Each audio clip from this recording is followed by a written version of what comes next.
जहां अब रिज़ल्ट आया सीजीएल का, जेएसएससी सीजीएल का, वहीं जेएसएससी के बहुत सारे अभ्यर्थी ऐसे हैं जो कह रहे हैं कि पेपर लीक हुआ है, उसे जो है बैन होना चाहिए, वो एग्ज़ाम जो है वो रद्द होना चाहिए। उसके बारे में क्या कहें? देखिए, जिस तरह से झारखंड में छात्रों के भविष्य के साथ पिछले 5 वर्षों में जो अन्याय हुआ है, लगातार छात्र अपनी मांगों को रखते रहे हैं और जब जब वो मांग रखते हैं उनके ऊपर लाठीचार्ज होता है। और सरकार को ये अब सोचना पड़ेगा कि भाई ये जो 5 साल बच्चों के बर्बाद हुए हैं, जो साल भर मेहनत करते हैं और मेहनत करके एग्ज़ाम लिखते हैं और एग्ज़ाम लिखने के बाद उनको पता चलता है कि एग्ज़ाम रद्द हो गया है या पेपर लीक हो गया है, तो उन मेहनत करने वाले बच्चों का भविष्य के साथ ये खिलवाड़ है। और लोग मांग भी कर रहे हैं कि भाई सीबीआई जांच होनी चाहिए, तो सरकार इससे क्यों पीछे भाग रही है? हालांकि अब मामला कोर्ट ये में है, लेकिन सरकार को इस पर चिंतन करने की आवश्यकता है कि यही हम जो विद्यार्थी है वो झारखंड के भविष्य हैं, उनके भविष्य के साथ अब खिलवाड़ करना बंद करें और एग्ज़ाम हो और ये चयन हो। एक सवाल, आखिरी सवाल रहेगा कि 1,36,000 करोड़ की बात सामने आ रही है कि केंद्र से जो राज्य सरकार है वो डिमांड कर रहे हैं और कह रहे हैं कि बकाया है। वहीं जो केंद्र सरकार की तरफ से एक मंत्री हैं, उन्होंने बयान दिया कि कोई बकाया नहीं है। बिल्कुल, ये बात पार्लियामेंट में कही गई थी, पार्लियामेंट में क्वेश्चन किया गया था और वहीं पर केंद्र सरकार ने इसको जवाब दिया था। तो अब राज्य सरकार को बताना चाहिए कि भाई इतने दिन आपको याद नहीं आया, इससे पहले भी तो आपकी सरकार थी, 2019 से आपकी सरकार थी, तो उस समय क्या बकाया नहीं था? तो ये सिर्फ राजनीतिक संट है, क्योंकि उनको मैया सम्मान में पैसा नहीं मिल रही है, जो और योजनाएं लाए हैं उस पर कहीं ना कहीं फंड नहीं है, इसलिए ये बात आ रही है। आज के ही अखबारों में, कल के ही अखबारों में हम लोग देख रहे हैं कि जो विद्यार्थी छोटे बच्चे हैं, ना उनको स्वेटर मिल पा रहा है, ना उनको बुक्स मिल पा रही हैं। तो कई ऐसे यह है जिसके लिए आज झारखंड सरकार के पास पैसा नहीं है, इसलिए ये केंद्र के माथे में ये चीज़ें मर रही हैं। तो ये राज्य सरकार सीधे सीधे बोले, केंद्र तो ये कहीं भेदभाव नहीं करेगी, आप सीधे मांगिए ना, आप उल्टे तरह से कान घुमा करके मांग रहे हैं। अगर आपको चाहिए फंड झारखंड की जनता के लिए तो केंद्र के पास आप जाइए, इस तरह से चिल्लाने का क्या मतलब है?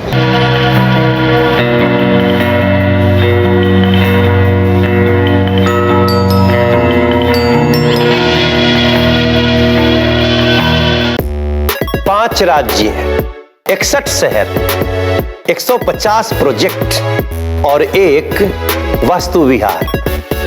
नई सोच, नया घर, बनाए रखिए अपना प्यार, सेवा में है वास्तु विहार।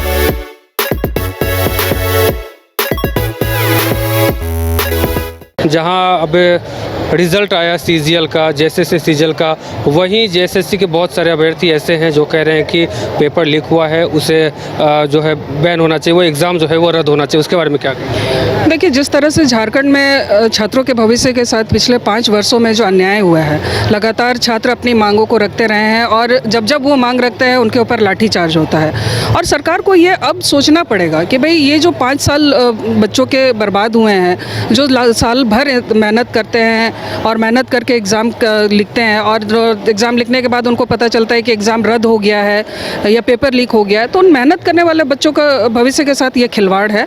और लोग मांग भी कर रहे हैं कि भाई सीबीआई जांच होनी चाहिए, तो सरकार इससे क्यों पीछे भाग रही है? हालांकि अब मामला कोर्ट ये में है, लेकिन सरकार को इस पर चिंतन करने की आवश्यकता है कि यही हम जो विद्यार्थी है वो झारखंड के भविष्य हैं, उनके भविष्य के साथ अब खिलवाड़ करना बंद करें और एग्ज़ाम हो और ये चयन हो।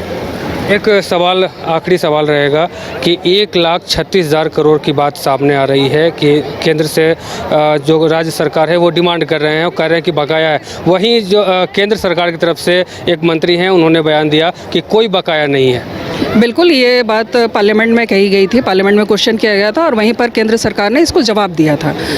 तो अब राज्य सरकार को बताना चाहिए कि भाई इतने दिन आपको याद नहीं आया, इससे पहले भी तो आपकी सरकार थी, 2019 से आपकी सरकार थी, तो उस समय क्या बकाया नहीं था? तो ये सिर्फ राजनीतिक संट है, क्योंकि उनको मैया सम्मान में पैसा नहीं मिल रही है, जो और योजनाएं लाए हैं उस पर कहीं ना कहीं फंड नहीं है, इसलिए ये बात आ रही है। आज के ही अखबारों में, कल के ही अखबारों में हम लोग देख रहे हैं कि जो विद्यार्थी छोटे बच्चे हैं, ना उनको स्वेटर मिल पा रहा है, ना उनको बुक्स मिल पा रही हैं। तो कई ऐसे यह है जिसके लिए आज झारखंड सरकार के पास पैसा नहीं है, इसलिए ये केंद्र के माथे में ये चीज़ें मर रही हैं। तो ये राज्य सरकार सीधे सीधे बोले, केंद्र तो ये कहीं भेदभाव नहीं करेगी, आप सीधे मांगिए ना, आप उल्टे तरह से कान घुमा करके मांग रहे हैं। अगर आपको चाहिए फंड झारखंड की जनता के लिए तो केंद्र के पास आप जाइए, इस तरह से चिल्लाने का क्या मतलब है?